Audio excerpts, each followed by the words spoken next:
Hello student, good morning. कैसे हैं? तो आइए आज हम पढ़ते हैं लेसन नंबर 2 और अपना जो टॉपिक था वो आज का ये है प्राक-कोश का स्कूटर। देखिए, प्राक-कोश का स्कूटर हमने सबसे पहले पढ़ा प्राकरण। प्राकरण में प्राक-कोश और फिर प्राक-कोश दो पालियों का बना होता है। इसमें 4 कोष्ठ होते हैं। एक कोष्ठ को कहते हैं लघु बीजाणुधानी। हमने पढ़ी लघु बीजाणुधानी की संरचना। और नेक्स्ट आज हम पढ़ रहे हैं प्राक-कोश का प्रस्फुटन, लघु बीजाणुधानी का प्रस्फुटन, प्राक-कोश भित्ति का प्रस्फुटन। तो देखिए कैसे होता है प्राक-कोश का प्रस्फुटन और किस प्रकार प्राकरण बाहर निकलते हैं और प्राकरण की क्रिया को संपन्न करते हैं। देखिए, हमने प्राक-कोश भित्ति के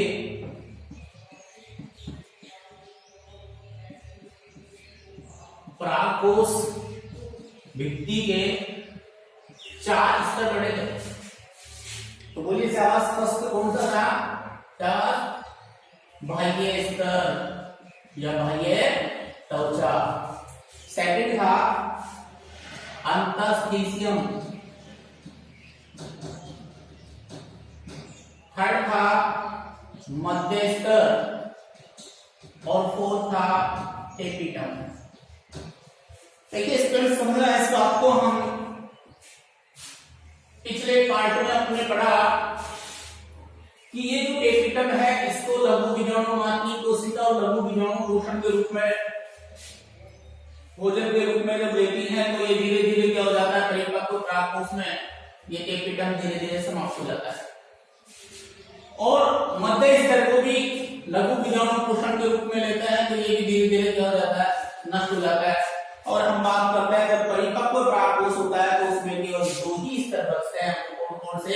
एक तो बाह्य स्तर और दूसरा अंतस्थिसियम। और हमने ये भी पढ़ा है कि अंतस्थिसियम जो होती है वो आर्द्रता ग्राही होती है।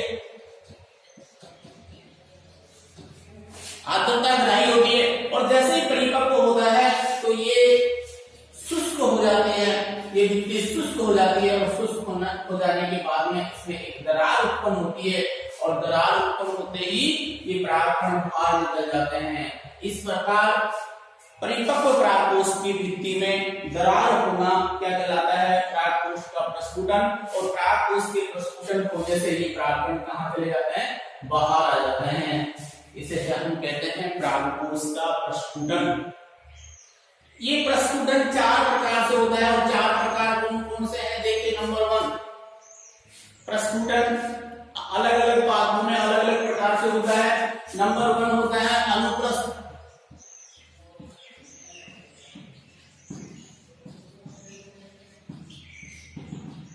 इस प्रकार के प्रस्फुटन में प्राक-कोश की पालियां अनुप्रस्थ रूप से प्रस्फुटित होती हैं। और ऐसा किसमें होता है? ये होता है तुलसी में। नंबर 2 पे आता है लंबवत प्रस्फुटन। देखो, प्राक-कोश की पालियां जब लंबवत प्रस्फुटित होती है तो इसको कहते हैं अपन लंबवत प्रस्फुटन। और ऐसा होता है कपास में। इधर तुला में भी होता है।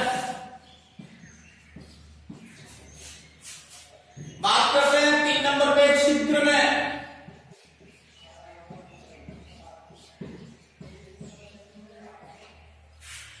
देखो, प्राक-कोश के शीर्ष के ऊपर 2 या अधिक छिद्र बन जाते हैं और यहां से जब प्राक-कोश का प्रस्फुटन होता है तो उसको कहता है छिद्र में प्रस्फुटन। और ये होता है मकोई में, मकोई पादप में। मकोई पादपों के पराग कणों में, यानी कि प्राक-कोश का जो प्रस्फुटन है वो छिद्र में प्रकार का होता है। और लास्ट अपन बात करें चौथा कपाटीय।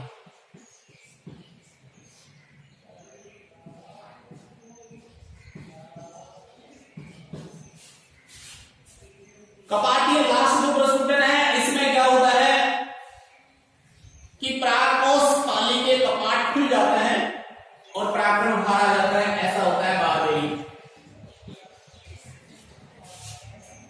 तो हमने प्राक-कोश का स्फुटन यानी प्राक-कोश भित्ति के 4 स्तर पढ़े। 4 स्तर होते हैं। 4 स्तर में अंतःस्थितियम और बाह्य स्तर दो ही बचते हैं। अंतःस्थितियम आर्द्रता ग्राही होती है, नमीकरण करने के कारण फट जाती है, फटते ही परागकण मारा जाता है और परागकणों से बाहर निकलने की क्रिया को क्या कहते हैं? परागकोश का प्रस्फुटन। और प्रस्फुटन कितने प्रकार से होता है? 4 प्रकार से होता है। तो नेक्स्ट अपन टॉपिक की बात करते हैं और बड़ा ही इंपॉर्टेंट टॉपिक है परागकण की संरचना।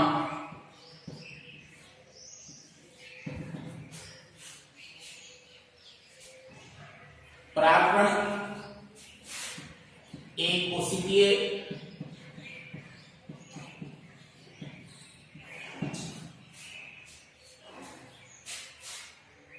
अगुणी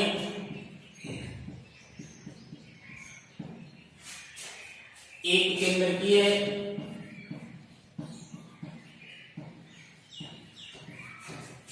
गोलाकार संरचना होती है।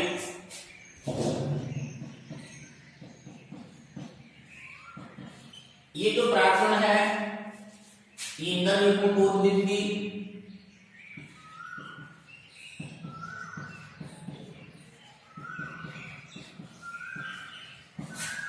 प्रथम पीढ़ी या प्रथम कोशिकाओं की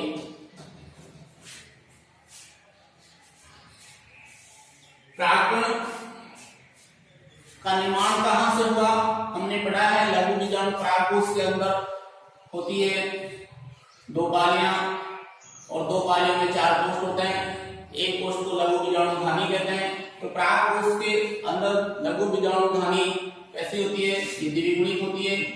तो द्विगुणित लघु बीजाणुधानी अर्धसूत्री विभाजन द्वारा 4 अगुणित लघु बीजाणु बनाती है। तो ये 4 अगुणित यानी कि जो परागकण होता है वो एक कोशिकीय होता है, अगुणित होता है, एक केंद्रीय होता है। तो एक कोशिकीय, अगुणित और एक केंद्रीय परागकण लगभग गोलाकार संरचना होती है और ये परागकण ही नलिकाकोद्भिद की प्रथम पीढ़ी होती है या प्रथम कोशिका होती है। अब परागकण के चारों ओर 2 स्तर पाए जाते हैं। इसको अपन कह सकते हैं कि परागकण द्विस्तरीय होता है। और ये 2 स्तर कौन कौन से हैं? हम बात करते हैं नंबर 1 बाह्य चोल और नंबर 2 पे आता है अंतःचोल।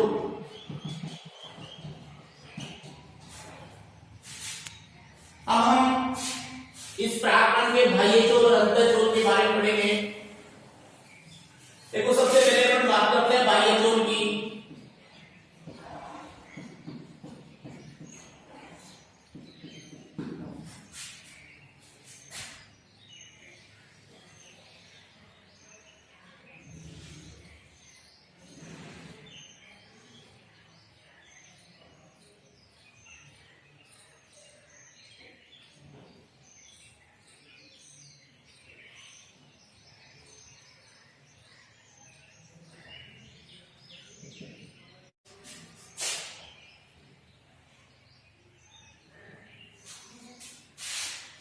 ये होता है बाह्य चोल।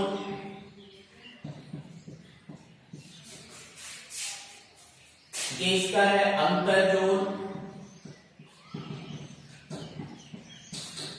ये है धन छिद्र।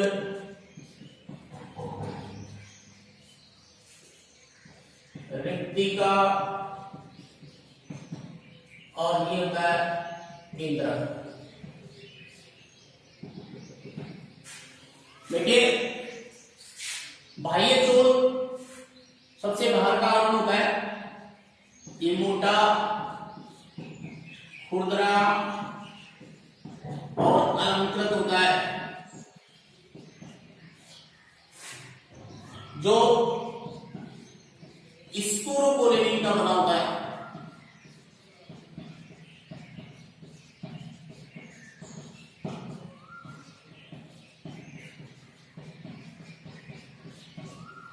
जिसके कारण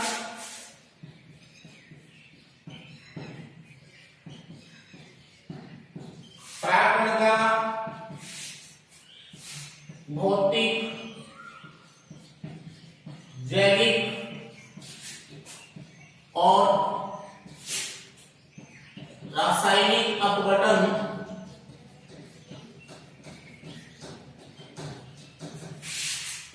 लंबे समय तक नहीं हो पाता है।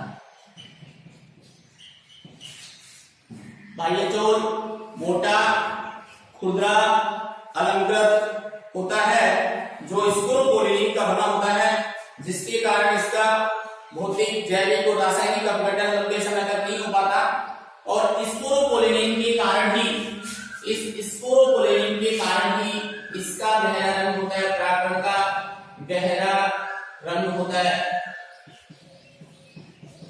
और इस स्पोरोपोलिन की वजह से ही जीवाश्म प्रारूपों में परागकण सुरक्षित रहते हैं।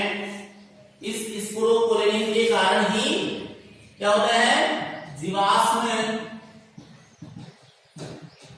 प्रारूपों में लंबे समय तक संरक्षित रहते हैं।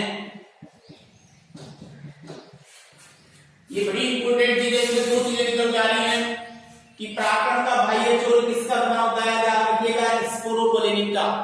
कई बार पूछा जाता है कि स्पोरोपोलिन यानी कि परागकण का भौतिक, जैविक, रासायनिक अपघटन नहीं होता, क्यों? इसका कारण है कि इसका बाह्य चोल स्पोरोपोलिन का बना होता है, जिसकी प्रतिरोधक क्षमता अत्यधिक होती है, जिसके कारण इसका जैविक, भौतिक और रासायनिक अपघटन नहीं हो पाता। नेक्स्ट बात देखो, इसी में आती है कि परागकण के बाह्य चोल के ऊपर छोटे छोटे छिद्र समान संरचनाएं पाई जाती है। छोटे छोटे छिद्र समान संरचनाएं पाई जाती हैं, और इन छिद्रों को कहते हैं जनन छिद्र। परागकण के बाह्य चोल पर छोटे छोटे छिद्र होते हैं, जिन्हें जनन छिद्र कहते हैं। और इन जनन छिद्र से ही परागनलिका या जनन नलिका बाद में परागनलिका में परिवर्तित हो जाती है, परागनलिका निकलती है। देखिए, सबसे बड़ी बात यह है कि इसमें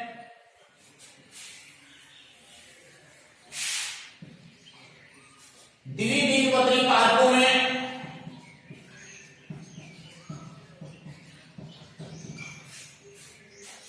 तीन जनन छिद्र होते हैं, जबकि एक बीजपत्री पादपों में एक जनन छिद्र होता है। नेक्स्ट अपन बात करते हैं नंबर 2, अंतःचोल की।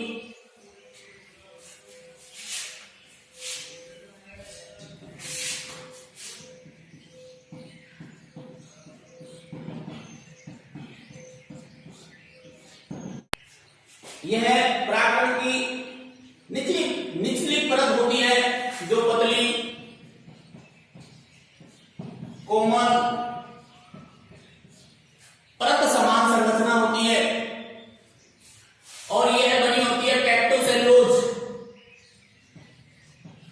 पैक्टिन में सेलुलोज से बनी होती है। और देखो, परागकण जब अंकुरित होता है तो एक नलिका रूपी संरचना इस अंतःचोल से ही बाहर निकलती है। फिर से देखिए एक बार, परागकण एक कोशिकीय, एक केंद्रीय एगोनिक संरचना होती है। परागकण के दो स्तर होते हैं, दो चोल होते हैं। पहला फर्स्ट है जो बाह्य Chola.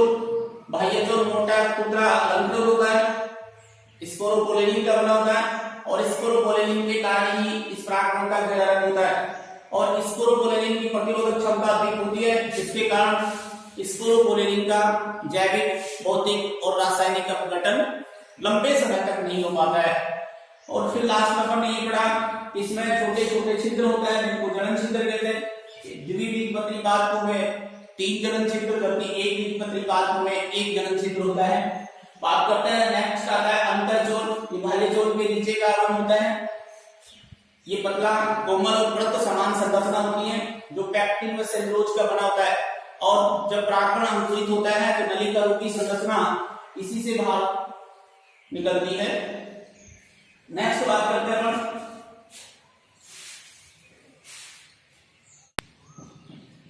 Pollen kit. Pollen kit क्या होता है? देखो, परागकण के चारों ओर, परागकण के चारों ओर चिपचिपा गंधयुक्त परागकण के चारों ओर तेलीय चिपचिपा गंधयुक्त आवरण पाया जाता है, जिसकी ओर कीट आकर्षित होते हैं, उसे पोलन कीट कहते हैं। देखो इसका कार्य क्या है, ये पराग कण को, ये जो पोलन कीट है, ये पराग कण को पराबैंगनी किरणों से सुरक्षित रखता है।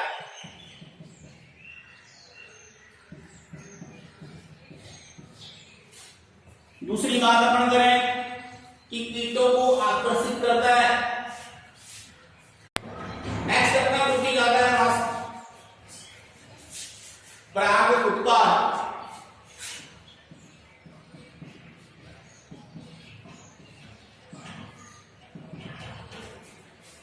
परागकणों में पोषक तत्वों की भरपूर मात्रा होती है, इसलिए इनका उपयोग कुछ प्रोडक्ट बनाने में किया जाता है, जिनको हम कहते हैं पराग उत्पाद। सबसे पहले इसका उपयोग बात करता है भोज्य पदार्थों के रूप में।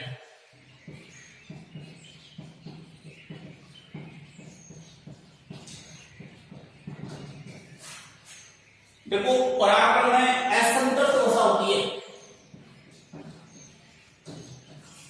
परागकणों में असंतृप्त वसा होती है, जिसके कारण एथलीटों, दौड़ लगाने वाले घोड़ों और खिलाड़ियों को इसको भोजन के रूप में दिया जाता है। एथलीटों,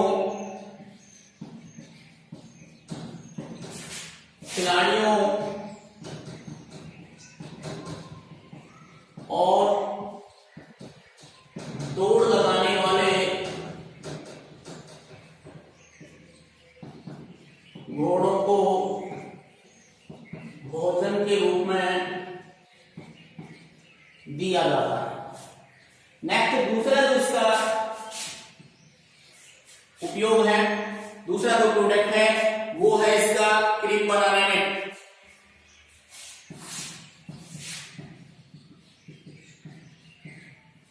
देखो परागकणों में असंतृप्त वसा पाई जाती है, इसके कारण इसका उपयोग क्रीमों, इमल्शनों, कॉस्मेटिक सामान आदि बनाने में किया जाता है। और पराग कण से या पराग क्रीम जो है वो त्वचा को कोमल, मुलायम और सुरक्षित रखती है। नेक्स्ट अपना टॉपिक आता है परागकण का जीवन काल।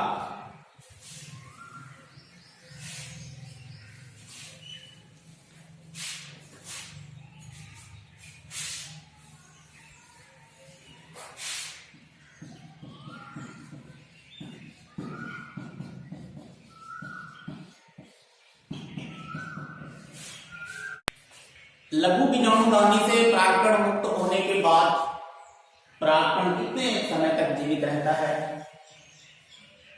ये सब में सभी पादपों के परागकणों में अलग अलग होता है। और इस जीवन काल को वातावरण का तापमान, आर्द्रता ये प्रभावित भी करते हैं। फिर भी इन परागकणों का जीवन काल, कुछ परागकण ऐसे हैं जिनका जीवन काल कुछ दिन का होता है, कुछ का कुछ सप्ताह का होता है, लेकिन कुछ का कुछ मिनटों का होता है।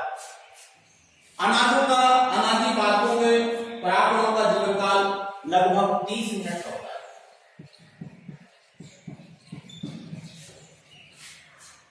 और इनको लंबे समय तक संरक्षित रखने के लिए पराग बैंक या अपन कहें क्रायोप्रिजर्वेशन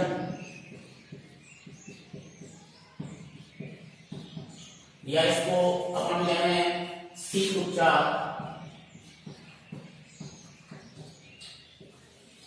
तो लंबे समय तक पराग बैंक में इनको संरक्षित रखा जाता है। और संरक्षित रखने के लिए तरल नाइट्रोजन में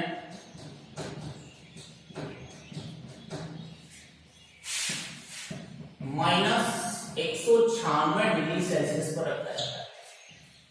परागकणों को तरल नाइट्रोजन में -196 डिग्री सेल्सियस पर इसमें रखा जाता है पराग बैंक में, और लंबे समय तक संरक्षित इसको रखा जा सकता है। आता है नेक्स्ट टॉपिक, नर उद्भिद का विकास, और ये एक इस लेसन का एक पार्ट कंप्लीट होने वाला है, नर उद्भिद का परिवर्तन विकास। देखिए नर उद्भिद के परिवर्तन और विकास की प्रथम जो पीढ़ी है वो परागण से स्टार्ट। परागण जब मुक्त नहीं होता, नरोविनाणुधानी के अंदर ही होता है परागण, तो उस समय परागण के केंद्र में एक असमान समसूत्री भाजक, और कैसा होता है असमान, और जब असमान समसूत्री भाजक होता है जिसमें देखिए क्या होता है, इसमें दो केंद्र बनते हैं, एक बड़ा केंद्र और एक छोटा केंद्र। बड़े केंद्र को कहते हैं कायिक केंद्र और छोटे केंद्र को कहते हैं जलन केंद्र। बड़े केंद्र, बड़ा जो केंद्र है वो बाद में कोशिका का निर्माण, दोनों केंद्र का बाद में कोशिका का निर्माण कर लेते हैं। बड़ा केंद्र से कोशिका बनती है वो बड़ी कोशिका होती है, कायिक कोशिका कहते हैं, और छोटे केंद्र से जो कोशिका बनती है उसको कहते हैं जनन कोशिका। अब ये द्विवीय केंद्र की और द्विवीय कोशिका की अवस्था में ये परागण परागधानी से मुक्त होता है, परागधानी प्रस्फुटित होती है तो मुक्त होता है। अब ये परागण क्रिया द्वारा परागण किसे कहते हैं, परागकणों का वर्तिकाग्र पर गिरना क्या कहलाता है, परागण क्रिया द्वारा जैसे ही वर्तिकाग्र के ऊपर आकर गिरता है, जैसे ही वर्तिकाग्र के ऊपर आकर गिरता है तो कायिक कोशिका से नलिका रूप की संरचना निकलती है जिसको कहते हैं परागनली। और इस परागनली में जनन कोशिका का केंद्र विभाजन करके दो केंद्र बना लेता है, ये दोनों केंद्र इस परागनली में ही आ जाते हैं, और इस प्रकार इसको अपन कहेंगे नर युग्मक केंद्र कहेंगे। इस प्रकार परागनली का एक संरचना जिसमें दो नर युग्मक केंद्र होते हैं, नर युग्म उद्भिद कहलाता है। पराग नलिका युक्त संरचना जिसमें दो नर युग्मक केंद्र होते हैं,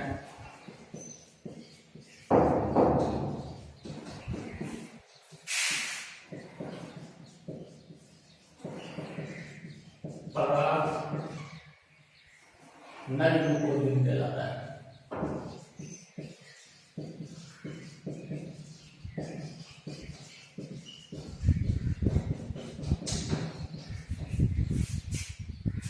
इसमें दो कोशिकाएं होती हैं, एक बार फिर से देखना कि ये जो परागण है ये इसका जनन क्षेत्र होता है, ये इसमें केंद्रक होता है, और ये इसका वायु होता है। इसका ये केंद्रक विभाजन करके दो केंद्रक बनाए, एक छोटा केंद्रक और एक होता है बड़ा केंद्रक। छोटे केंद्रक को कहते हैं कायिक केंद्रक और बड़े केंद्रक को कहते हैं जनन केंद्रक।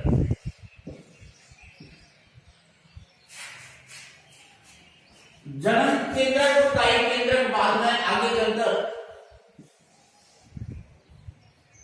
कोशिका का निर्माण कर लेते हैं।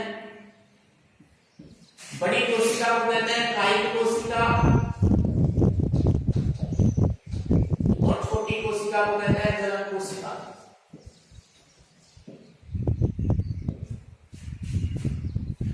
अब जैसे ही परागण होता है तो परागण होता है तो ये जैसे ही वर्तिकाग्र पर आकर गिरता है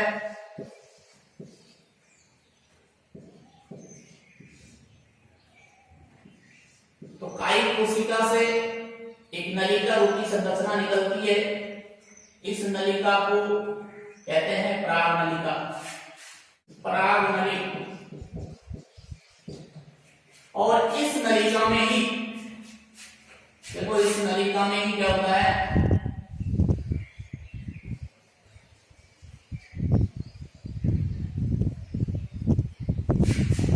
इस नलिका में जनन कोशिका का केंद्रक विभाजन करके दो केंद्रक बनाता है और ये दोनों केंद्रक इसी नलिका में आ जाते हैं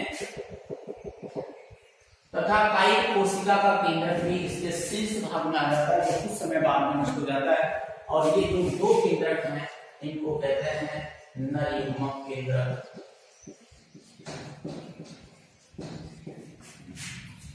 अर्थात परागनलिका युक्त संरचना जिसमें दो नर युग्मक केंद्रक होते हैं नर युग्मकोद्भिद कहलाता है। अब हम पढ़ते हैं ये दो कोशिका बनती है, बड़ी कोशिका को कायिक कोशिका और छोटी कोशिका को क्या कहते हैं जनन कोशिका। इनकी संरचना कैसी होती है? इनकी संरचना कायिक व जनन कोशिका की संरचना ध्यान से समझना, दो लाइनें ज्यादा लिखनी है। सबसे पहले अपन बात करते हैं कायिक कोशिका। देखो केंद्रक, इसका जो केंद्रक है वो बड़ा होता है, गोलाकार होता है और अनियमित होता है। कायिक कोशिका का केंद्रक बड़ा, गोलाकार, अनियमित होता है तथा रसधानी नहीं होती है।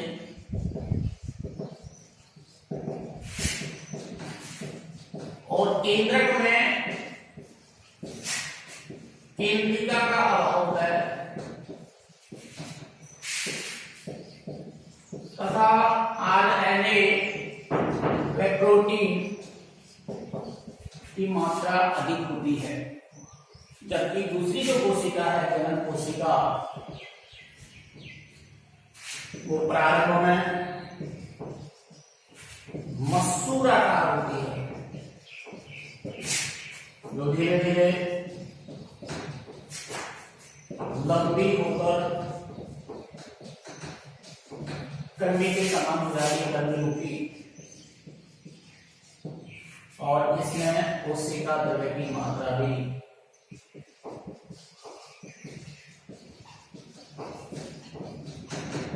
कम होती है।